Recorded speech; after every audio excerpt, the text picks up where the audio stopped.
Le cousin, partie 1. Essayez, c'est excellent. Qu'est-ce que c'est? Ne vous préoccupez pas de ce que contient ce ragoût. Mangez en toute confiance, je m'en porte garant. Le petit rouquin, tout de kaki vêtu, qui semblait tellement à l'aise dans ce village indigène, tendait à son invité une assiette au bord, tout ébréchée, contenant des morceaux d'une viande brunâtre, nageant dans une sauce d'aspect pâteux.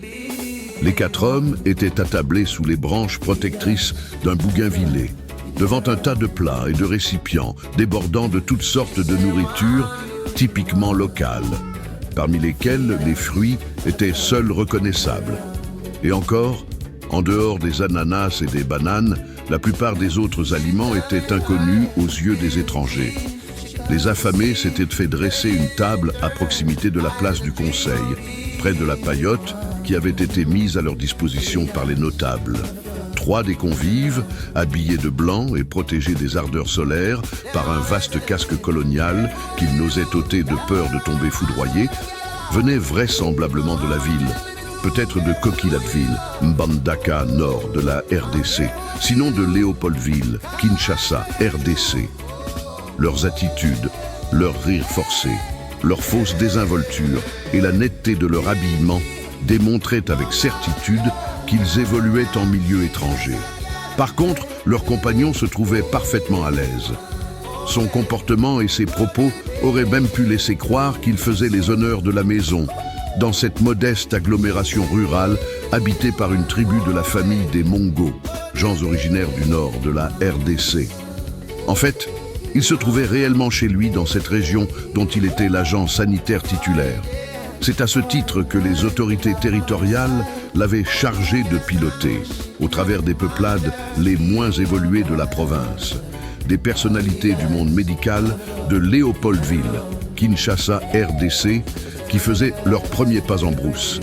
Mission d'études ou voyage d'agrément aux frais de la colonie, c'est ce qu'on n'avait pas daigné expliquer à l'humble agent sanitaire qui s'ingéniait à leur faire découvrir les beautés, sinon le pittoresque, de la vie en brousse.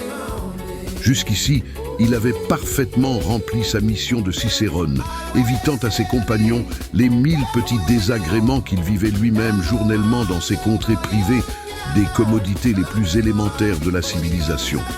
Pourtant, dans un seul domaine, il n'était pas parvenu à les mettre entièrement à l'abri de certains inconvénients, mineurs pour lui, mais essentiels pour ces 3 citadins inexpérimentés, ceux du boire et du manger.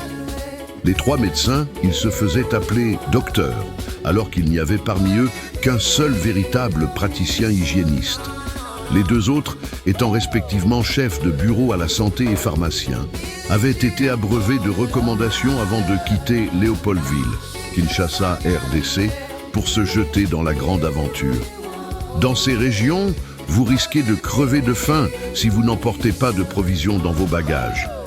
Il y a bien une solution, vivre dans le pays à la discrétion de la population, mais alors vous devez vous attendre à des surprises désagréables. Moi, j'ai connu un jeune homme qui y a perdu sa santé et pourtant c'était un gaillard bien bâti.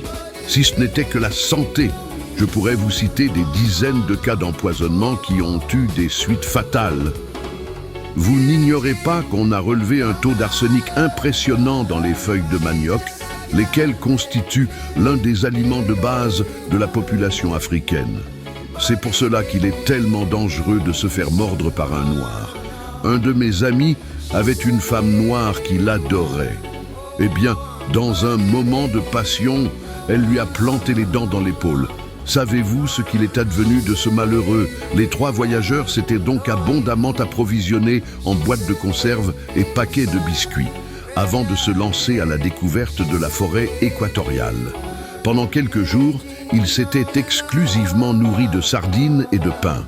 Malheureusement, après avoir emprunté un bac pour franchir une rivière, les chargés d'excursion s'étaient aperçus avec consternation de la disparition de la caisse contenant leur ravitaillement.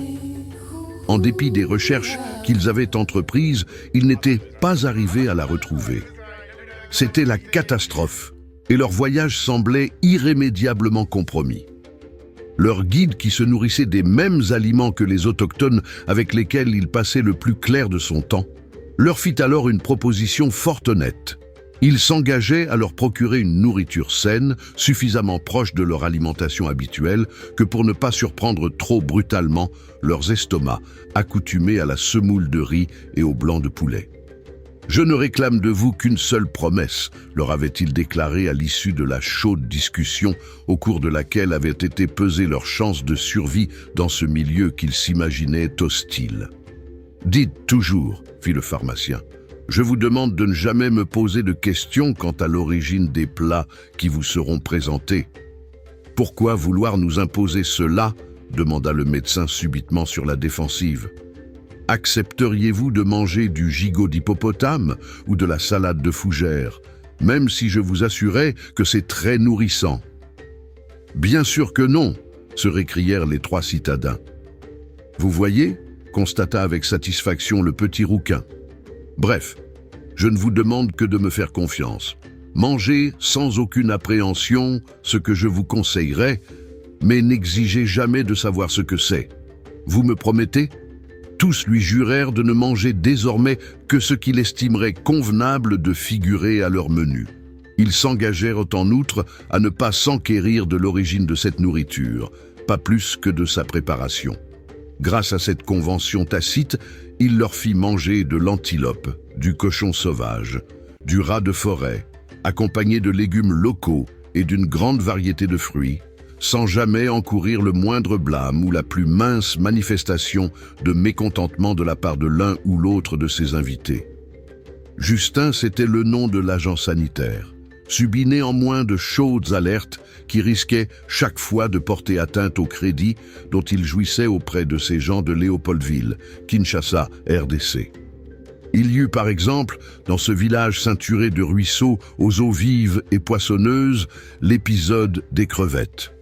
« Des crevettes, ici, en pleine forêt. Vous voulez rire, mon ami? Je m'en garderai bien, docteur. Il s'agit de crustacés qui ressemblent, à s'y méprendre, à nos bonnes vieilles crevettes de la mer du Nord. Les gens d'ici qui les appellent ntanga les attrapent dans les poches d'eau stagnantes entre les pierres et les accommodent d'une façon tout à fait remarquable à leur plat. Je puis vous garantir que c'est délicieux. » Lorsque l'on amena un vaste bassin contenant de 4 à 5 kilos de crevettes roses, les trois fonctionnaires ouvrirent de grands yeux. S'ils n'avaient fait ce temps de canicule, ils se seraient crus à Ostende, ville du nord de la Belgique, ou dans toute autre station balnéaire de l'Atlantique, attablés dans une de ces petites gargotes spécialisées dans la dégustation des fruits de mer. Le premier tendit la main, prit la petite chose rose avec 2 doigts experts, décortiqua la carapace et porta le petit bout de chair odorante sur sa langue. Les 2 autres regardaient avec anxiété.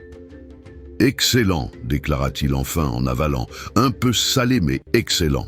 Et il tendit une main avide pour se resservir. « Ce n'est pas du sel, mais du pili-pili » expliqua Justin. « Du piment rouge, si vous préférez. Il faut en user avec modération quand on n'a pas l'habitude. » Mais les autres, négligeant ses conseils, s'étaient déjà mis à manger excessivement. Une demi-heure plus tard, le tas de crevettes roses avait fondu et le vin de palme, apporté par une escorte de villageois, suffit à peine à désaltérer les imprudents, dévorés par une soif épouvantable. Moins d'1 heure plus tard, l'un des gourmands se levait et s'éloignait précipitamment, suivi de près par ses 2 amis, souffrant de coliques insupportables. Le soir, ils étaient épuisés mais avaient réussi à oublier la crise grâce à l'absorption massive de médicaments hâtivement puisés dans la trousse de secours de l'hygiéniste. « Vous voyez, » dit le guide, « il faut se méfier de la cuisine locale, même si elle vous paraît savoureuse et inoffensive. Le pili-pili n'est pas dangereux, mais il est nécessaire de s'y habituer progressivement. Sinon, ajouta en riant l'une des victimes, on risque de se vider aussi sûrement qu'une bouteille de champagne que l'on secoue. » L'incident suivant eut pour cadre l'humble hameau, situé au bord d'une rivière, que les visiteurs se disposaient à traverser pour aller passer la nuit dans l'agglomération principale, située de l'autre côté de l'eau.